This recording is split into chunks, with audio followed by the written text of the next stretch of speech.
নমস্কার দর্শক বন্ধুরা, আপনাদের সবাইকে শুভ শারদীয়ার অনেক অনেক শুভেচ্ছা জানাই। তো বন্ধুরা, আজকে আমি চলে এসেছি 250 বছর পুরনো একটা জমিদার বাড়িতে।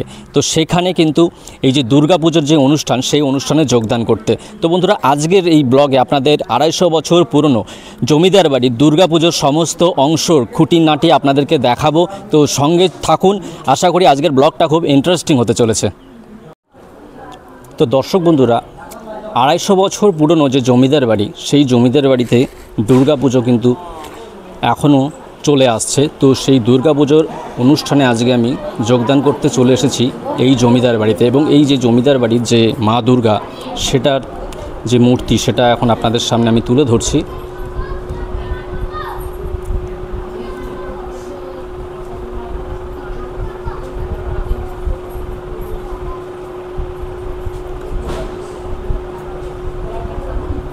তো দশভুজার রূপটা কিন্তু খুবই সুন্দর। সাবেকিয়ানা যে পুজো, সেই পুজো কিন্তু এখানে চলে আসছে।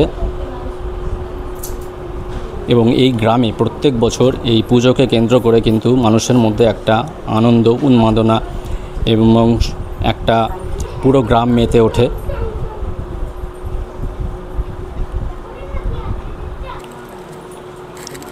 তো সন্ধি পুজোর কিছুক্ষণ আগেকার অংশ এখন আমরা এই যে অংশটা আপনাদেরকে দেখাচ্ছি, একটু পরেই এখানে এই সন্ধি পুজোর অনুষ্ঠান আয়োজিত হবে। তো সেই কারণে দেখুন, অনেক মানুষজন এখানে বসে আছেন এই সন্ধি পুজোর যে অনুষ্ঠান, সেটা দেখার জন্য।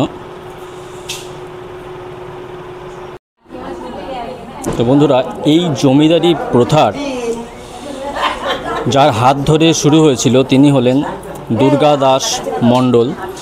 তো দুর্গা দাস মণ্ডলের পরের প্রজন্ম ছিল দীনবন্ধু মণ্ডল, এবং তিনি আজ জীবিত নেই। এবং তার স্ত্রী পূর্ণিমা মণ্ডল, যার হাত ধরে এখনও এই পুজোটা ধারাবাহিকভাবে চলে আসছেন।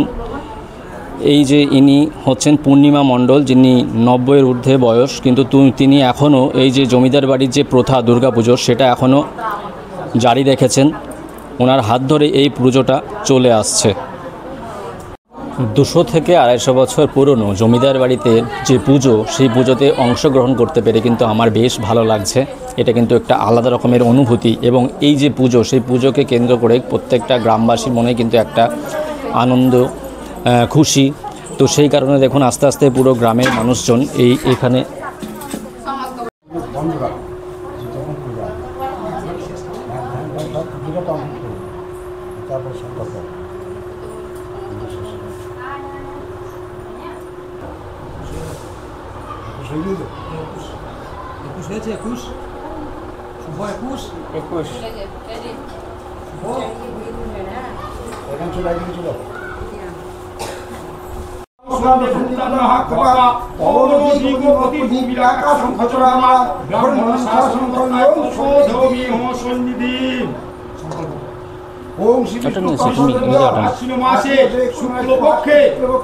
মহাষ্টমী মহানবমী সন্ধি চতুর্বর্গ সিদ্ধিকাম বিষ্ণুদেব শরণ ভরদ্বাজ গোত্রেশ কৃষ্ণদেব শরণ পূর্ণিমা মণ্ডল দাস কাশ্যপুত্রায়া চতুর্বর্গ সিদ্ধিকাম বার্ষিক শরৎকালীন শ্রী চামুণ্ডা পূজা শ্রী চামুণ্ডা পূজা।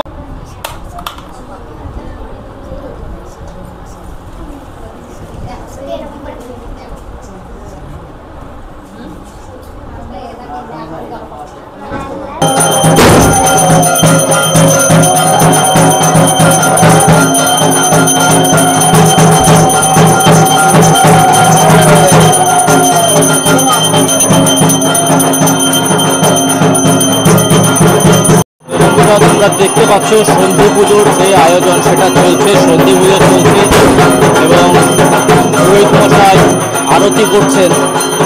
তো সেই মুহূর্তে দেখো, প্রত্যেক মানুষজন মায়ের এই পুজোতে কিন্তু মেতে উঠেছে। এই মা কিন্তু খুবই জাগ্রত।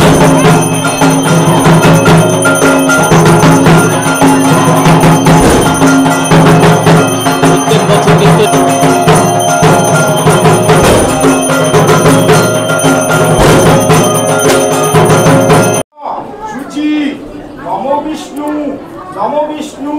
नमो विष्णु कात्यायनी नमस्तुते নমো প্রচণ্ডে পুত্রদে নিত্যং সুপ্রীতে সুরনায়িতে প্রদত্ত করে দেবী জয়ং দেহি নমস্তুতে নমো দুর্গতারিণী।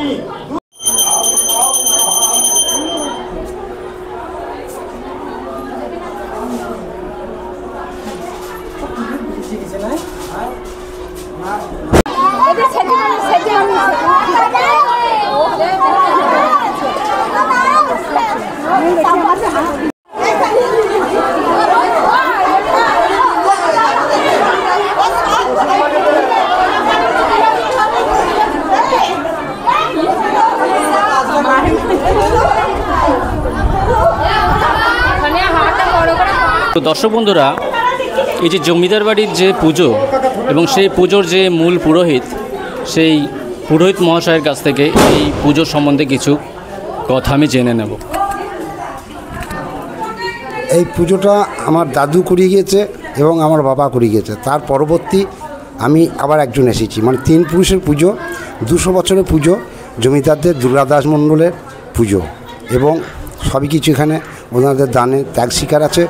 ত্যাগী ওরা, ভুগি নয়, ওরা মানুষকে শ্রদ্ধা করে। আজকে প্রচুর সঙ্গম লোকের এখানে সব প্রসাদ বিতরণ করছে খ্যানের দিন।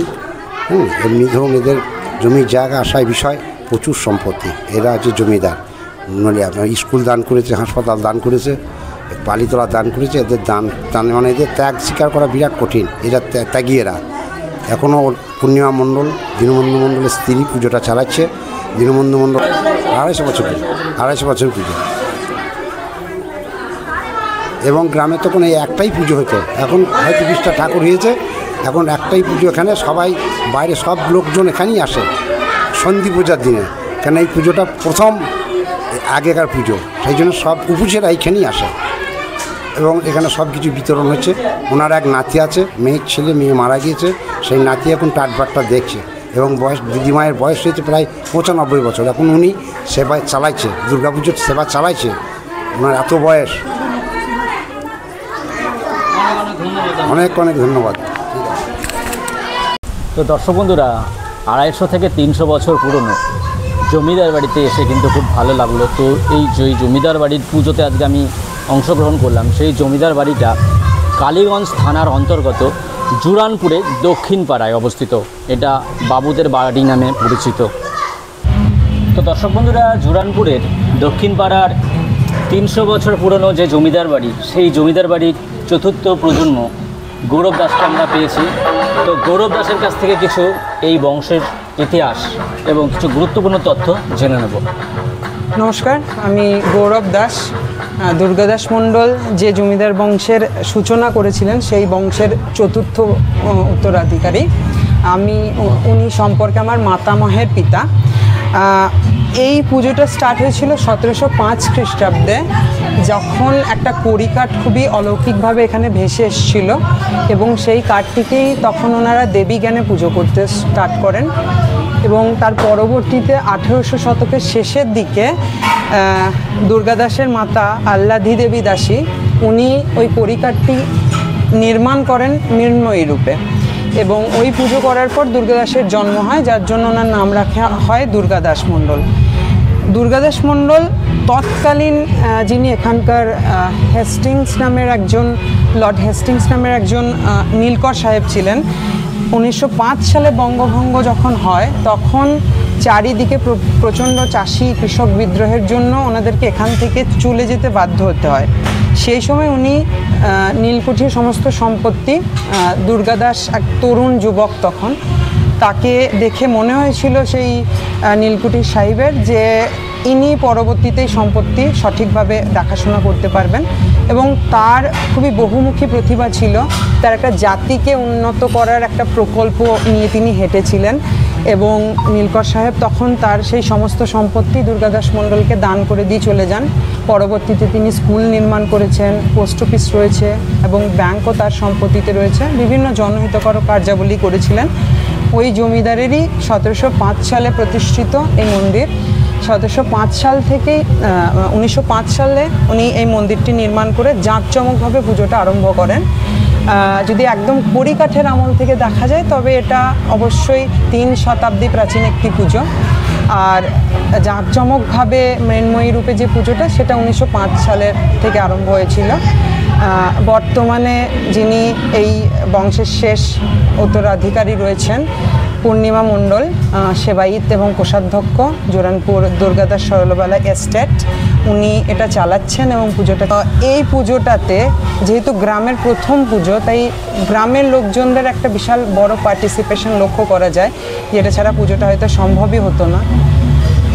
তো নীলকর সাহেবদের যে উল্লেখ পেলাম, তো এখনো কি তাদের কি কোনো কিছু অস্তিত্ব আছে, প্রমাণ পাওয়া যায় এখনো? প্রমাণ দুর্গাদাসের একটা ডায়েরি রয়েছে, সেখান থেকে এই সমস্ত নথিগুলো পাওয়া গিয়েছিল। এবং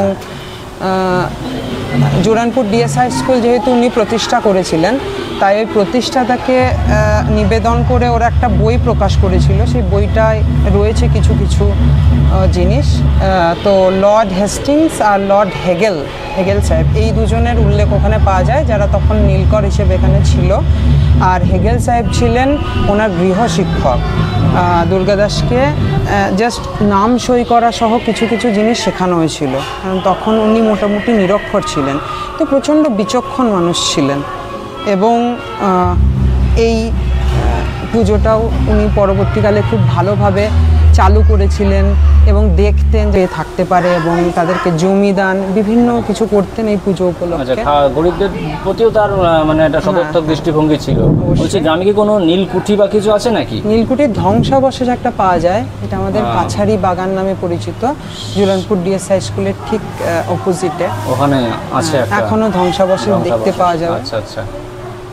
তো যাই হোক, গৌরবের কাছ থেকে অনেক গুরুত্বপূর্ণ তথ্য পেলাম, তো গৌরবকে অনেক অনেক ধন্যবাদ জানাই। ধন্যবাদ গৌরব। শুভ 250 বছর পুরনো ট্র্যাডিশনাল এক জমিদার বাড়ির এই পুজোতে অংশগ্রহণ করতে পেরে কিন্তু আমার খুব ভালো লাগলো। তো আপনাদের এই ব্লগটা কেমন লাগলো সেটা কিন্তু অবশ্যই কমেন্ট করে জানাবেন। তো পরবর্তী ব্লগে খুব তাড়াতাড়ি দেখা হচ্ছে। ভালো থাকুন, সুস্থ থাকুন, ধন্যবাদ।